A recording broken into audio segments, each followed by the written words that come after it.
शादी पेश कर रहा है। और हकीकत मानो में जब ईद का दिन होता है तो बड़ों से ज्यादा बच्चों को खुशियां होती है, इसलिए कि बच्चे ईद के दिन का इंतजार करते हैं। ख्वाजा मोइनुद्दीन चिश्ती संजरी की भी उम्र मुबारक 8 से 9 साल की है, अभी बचपने के आलम में गरीब नवाज है। एक मुसलमानों अम्मी ने खूब अच्छी तरीके से तैयार किया है। ख्वाजा मोइनुद्दीन चिश्ती संजरी रहमतुल्लाहि तआला अलैह लिबास पहनने के बाद अपने घर से निकलते हैं, ईदगाह की तरफ जाते हैं। अम्मी से कहते हैं, अम्मी मैं भी ईद उल फित्र की नमाज की अदायगी करूंगा, आज मैं रब की बारगाह में सजदा करूंगा। ख्वाजा मोइनुद्दीन चिश्ती संजरी रहमतुल्लाहि तआला अलैह अपने घर से निकलकर ईदगाह की तरफ जा रहे थे। एक मुसलमानों अपने आप में फंजर की समीर के मुसलमान भी ईदगाह की तरफ जा रहे हैं, मगर ईदगाह के रास्ते में एक यतीम एक गरीब अपनी गुर्बत पर रो रहा था, फटे पुराने कपड़े पहनकर अपनी गुर्बत पर रो रहा था, उसके बाल बिखरे हुए थे, अपने आप में गर्दो गुबार में लिपटा हुआ था। ख्वाजा मोइनुद्दीन चिश्ती संजरी रहमतुल्लाहि तआला अलैह की निगाह जब उस नौजवान पर पड़ी, उसके करीब पहुंचकर सलाम करते हैं कि ए अब्दुल्ला ये बता,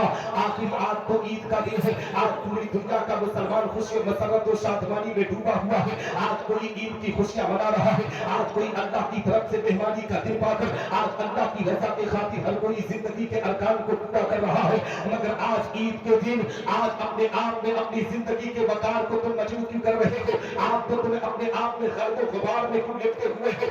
आज तो तुम्हें अच्छा लिबास पहनना था, अच्छा कपड़ा पहनना था। हकीकत में मुसलमानों नौजवान से ख्वाजा मोइनुद्दीन चिश्ती संजरी रहमतुल्लाहि तआला अलैह ने इतना पूछा है तो नौजवान के आंखों में आंसुओं के कतरात आ जाते हैं। नौजवान कहता है, हसन भाई तुम्हें खबर नहीं है, तुम्हें पता नहीं है, मैं अपने आप में आंखों से नाबीना हूं, तुम्हें ये भी खबर होना चाहिए कि मेरे माँ बाप दुनिया से रुखसत हो चुके हैं, मैं अपने आप में यतीम हूँ, मेरे जितने रिश्तेदार थे मेरी गुर्बत को देखकर सारे लोगों ने रिश्ते को भी तोड़ दिया है। और हकीकत में मुसलमानों दुनिया का यही निजाम हो चुका है, अगर हमारी रिश्तेदारी में कोई गरीब शख्स होता है, कोई गरीब होता है तो ए मुसलमानों हम उसके रिश्ते को तोड़ दिया करते हैं, उसको अपने दरवाजे पर बुलाने के लिए तैयार नहीं होते हैं, इसलिए कि वो पैसे से कमजोर हो चुका है, वो गरीब हो चुका है, अब हमें उसे इज्जत देने के लिए हम तैयार नहीं होते हैं।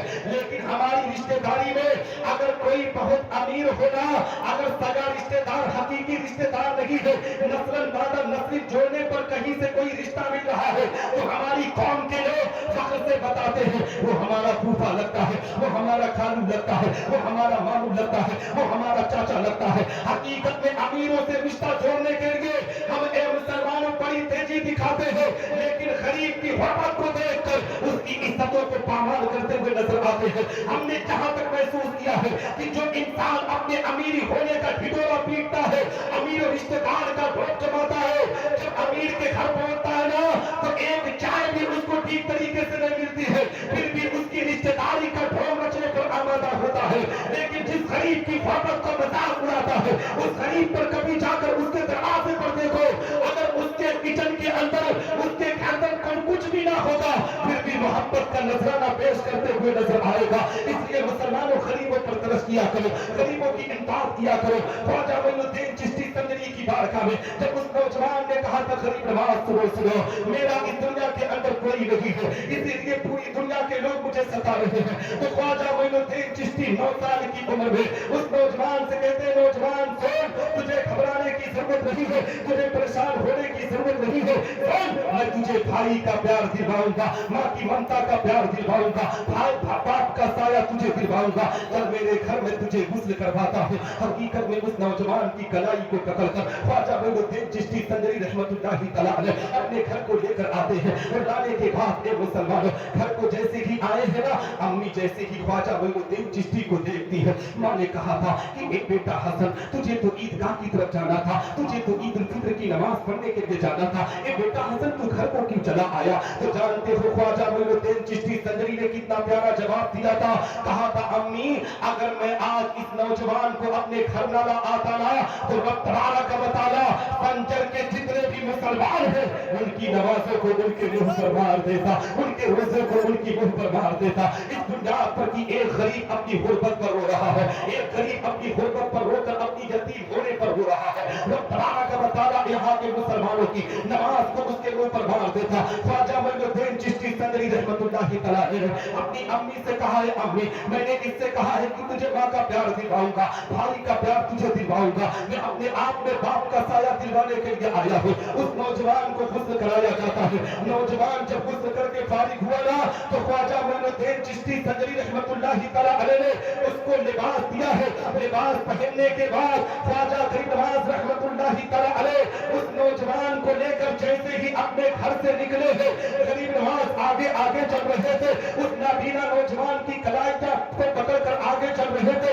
نوجوان ان کے پیچھے پیچھے چل رہا تھا. رب فرشتوں سے ارشاد فرماتا ہے, فرشتوں تم یہاں کیا کر رہے ہو؟ وہ جو میرے محبوب کا دلارا, میرے محبوب کا بیٹا جو حسن اپنے آپ میں اس نابینا لڑکے کو لے کر جا رہا ہے, اسے حسن کہہ کے نہ پکارو بلکہ جا کر اسے غریب نواز کہہ کے پکارو. جب خواجہ معین الدین چشتی چل رہے تھے تو غیب سے آواز آ رہی تھی, دنیا والے یہ جو بچہ جا رہا ہے یہ کوئی عام بچہ نہیں, یہ تو غریبوں کی مدد کرنے والا, غریبوں کو نوازنے والا غریب نواز جا رہا ہے. اور وہ نوجوان اپنی زبان سے کہہ رہا تھا کہ سنانے اپنے بربادی کے افسانے کہا جاتے, سنانے اپنے بربادی کے افسانے کہا جاتے, تیرا در چھوڑ کر میرے خواجہ یہ دیوانے کہا جاتے. اور ہمیشہ بھیک ہم نے اسی چوکٹ سے پائی ہے, ہم اپنا دامن امید پھیلانے کا. نعرہ تکبیر, نعرہ رسالت, عظمت خواجہ غریب نواز, کرامت غریب نواز, نعرہ تکبیر, عرس حافظ غیاث الدین صاحب قبلہ, نعرہ تکبیر, نعرہ رسالت, زندہ باد. حضرات محترم تھکے نہیں نا بھیا؟ ہاں ابھی تھوڑی دیر سن سکتے ہیں. ہاں ایسا نہیں ہے کہ میں بوجھ بن رہا ہوں, طاہر بھائی کو لایا جائے. ہاں شہری کا وقت تک. ہاں جی جی سنیں گے آپ لوگ. ہاں یار کم ہوں لیکن مجمع میں دم ہو, ہے نا؟ ہاں ٹھیک ہے جی. حضرت علامہ خلیل الرحمان صاحب جو مسجد کے خطیب و امام ہیں, شان و شوکت کے ساتھ بیٹھے ہوئے ہیں. اللہ ان کی علم و عمل میں خوب برکت عطا فرمائے. اور امام کی عزت کرنا چاہیے, ٹھیک ہے؟ میں بھی گفتگو کروں گا, جب تک سنیں گے تب تک سناؤں گا الحمدللہ, ٹھیک ہے؟ لیکن آپ لوگ نعت پسند کرتے ہیں تو میں بھی سوچ رہا ہوں 2-3 شعر پڑھ ہی دوں. پڑھ دوں؟ ارشاد ہے. ہاں پڑھ دوں؟ پڑھ دے. ہاں سنیں گے دیا کتنے لوگ؟ سبھی. ہاں سنیں گے نا؟ سردار بھی سنا دے, سنیں گے نا بھیا؟ نعرہ تکبیر.